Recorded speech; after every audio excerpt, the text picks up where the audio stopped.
18 के श्लोक नंबर 62 में कहा कि अर्जुन तू सर्वभाव से उस परमेश्वर की शरण में जा, उसकी कृपा से ही तू परम शांति को और सनातन परम धाम को प्राप्त होगा।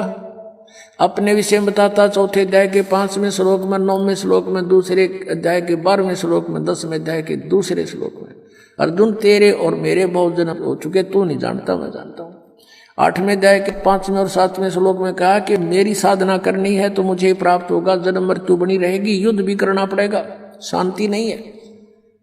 8वें अध्याय के 8, 9, 10 में 3 श्लोकों में कहा कि उस परमात्मा की भक्ति करेगा तो उसको प्राप्त होगा, उसकी प्राप्त होने के बाद फिर जन्म मृत्यु तेरी कभी नहीं होगी, परम शांति होगी। अपनी साधना बताता है, मेरा ते को ओम नाम है। 8वें अध्याय के 13वें श्लोक में बताया, गीता ज्ञान दाता मुझ ब्रह्म का केवल एक ओम मंत्र है, जो इसका अंतिम सांस तक सुमन करेगा मुझे प्राप्त होगा, और मेरी प्राप्ति में जन्म मृत्यु नहीं समाप्त हो सकती। 84 लाख योनियां भोगनी पड़ेंगी और युद्ध भी करना ही पड़ेगा उस परमात्मा के पाने का। 17वें अध्याय के 23वें श्लोक में गीता जी में कहा कि ओम तत्सत इति निर्देश ब्रह्म त्रिविध समर्थ है। उस परमात्मा सच्चिदानंद घन ब्रह्म पूर्ण परमात्मा की भक्ति के 3 मंत्र के जाप का प्रावधान है, निर्देश है। चौथे अध्याय के 34वें श्लोक में कहा कि उस तत्व ज्ञान को समझ, कौन से को? चौथे अध्याय के 32वें श्लोक में गीता जी में कहा है कि स्वयं सच्चिदानंद घन ब्रह्म ने अपने मुख से उच्चारण करके जो वाणी बोली है वो सच्चिदानंद घन ब्रह्म की वाणी है, वो तत्व ज्ञान है। उस तत्व ज्ञान को मैं नहीं जानता, गीता ज्ञान दाता कहता है, वो तत्वदर्शी संतों के पास जाकर समझ, वो बताओगा तुझे, और उसके बताए मार्ग अनुसार फिर उस परमेश्वर की शरण में जा, जिसकी कृपा से तू परम शांति को और सनातन परम धाम को प्राप्त होगा। अब यहां देखो, ओम नाम का ये ओम और आराम ये जाप करते हैं, इनकी यहीं तक बुद्धि सीमित है और इससे ये दुर्गतियां हैं। अब वो 3 मंत्र का जाप, ओम तो सीधा है, तत् और सत्य सांकेतिक है, ये गुप्त है, ये दास बता सकता है इस पृथ्वी पर, और किसी के पास नहीं है। अब ये छुपा कर रखने थे परमात्मा ने। अब इस मारीची वाले जीव की आज्ञा के और दुर्गति हुई देखो। आओ जैन धर्म को जाने, ये पुस्तक हम पढ़ रहे हैं, 295 पृष्ठ पे हमने ये पढ़ लिया। 80 लाख बार देव पर्याय को प्राप्त हुआ और 60 करोड़ बार गधे के भाव को, 30 करोड़ बार कुत्ते को, 60 करोड़ बार नपुंसक, 20 करोड़ बार स्त्री, 20 करोड़ बार बिल्ली आदि। अब आगे क्या गया, कहते हैं उपरोक्त शरीरों को भोग कर प्राप्त करने के बाद श्री महावीर भगवान ने किस पर्याय को प्राप्त किया? राजगृह नगर में शतावर नामक ब्राह्मण हुआ, उससे फिर महेंद्र स्वर्ग में गया, फिर ऐसे जन्म हुआ है, और फिर महाशुक्र स्वर्ग में गया, फिर तिस्पुट नामक नारायण हुआ, और फिर 7वें नरक में गया। ये बताना रह रहा था नरक, 7वें नरक में गया यो महावीर जैन यानी मारीची, और 7वें नरक से फिर कहाँ गए? 296 पृष्ठ पर पढ़िए। सिंहगिरी पर्वत पर सिंह हुआ, पुनः प्रथम नरक में गया, फिर नरक में गया, शेर बना, फिर वहां से हिमवान पर्वत शिखर पर फिर सिंह हुआ स्वर्ग से आकर के। प्रथम नरक से निकल कर कहाँ गया कि हिमवान पर्वत पर शिखर पर फिर सिंह हुआ, और फिर वहां से कहाँ गया? स्वर्ग में गया, एक मुनि से उपदेश लिया।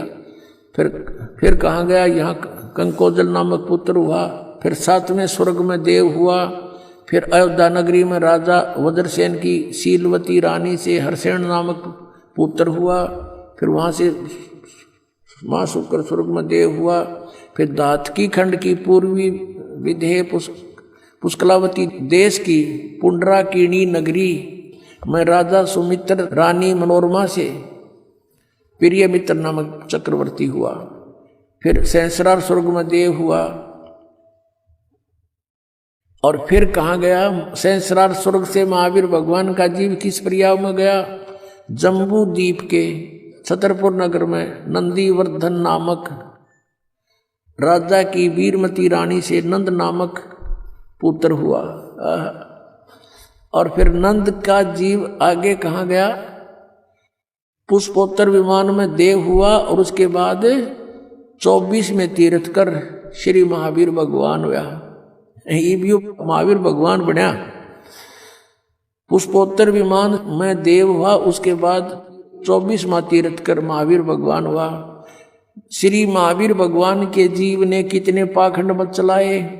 363 पाखंड मत चलाए। महावीर भगवान के जीव ने, यानी महावीर के रूप में प्रकट होकर उसने 363 पाखंड मत चलाए हैं। अपने आत्माओं, इस दास का एक परोपकारी प्रयत्न है, इसको भी लोग निंदा करें, ये तो दूसरों के धर्मों की या गुरुओं की। अब देखो, दास ये बताना चाहता है कि जो साधना प्रथम तीर्थकर जैन धर्म का करते थे, ऋषभदेव जी करता था, और उससे मारीची को उपदेश मिला, और मारीची के उस उपदेश के बाद उसकी कितने दुख हुए उसके शरीर में। 60 करोड़ बार गधा, 30 करोड़ बार कुत्ता, और तो गिनती नहीं, पशु और पेड़ों पौधों के जीव भोगे। अब दास ये कहना चाहता है कि फिर महावीर भगवान होया 24वां तीर्थकर, अब उसने वो सब साधनाएं छोड़ दी जिससे कुछ लाभ तो हो गया, स्वर्ग में तो चला गया, कुछ समय के लिए राजा भी बन गया। उसने फिर 363 पाखंड मत चला दिए, उनसे तो कुछ भी राहत नहीं मिलनी, सीधा नरक मिलेगा। ये दास ये कहना चाहता है ये साधनाएं गलत हैं, और वर्तमान के जितने भी जैनी हैं वो महावीर जैन के द्वारा पाखंड मत चलाए गए उनके अनुसार साधना कर रहे हैं। तो दास ये कहना चाहता है वो क्रियाएं छोड़ो और सत साधनाएं करो। इतना सा दास का प्रयत्न और परमार्थी वचन है। अब इसको परमात्मा कहते समझा है तो सिर धर पाऊं और भौर नहीं रहे सदा। अब जैसे अब प्रसंग चल रहा था कि फिर पीछे तू पशुआ कीजिए गद्दा बैल बनाई, ये 56 भोग का मन बोरे कुरुड़ी चढ़ने जाई। ओए होए कि आज तू नहीं मान रहे हो, फिर मनुष्य जीवन छूटने के बाद या दुर्गति डेफिनेट है आपकी इन साधनाओं से। ना साधना करते उनकी भी, उनको स्वर्ग नहीं मिलेगा, गधे कुत्ते नौका नहीं बनेगा। इनको थोड़ा दिन स्वर्ग मिल गया, फिर गधा बन गया, बताओ स्वर्ग ने के चाटे हुआ, फिर बिरान माटी, फिर दुर्गति। अब परमात्मा कहते हैं जय सतगुरु की संगत करते तेरे सकल कर्म कट जाई, अमरपुरी पर आसन होते जहां धूप ना छाई। सत साहिब।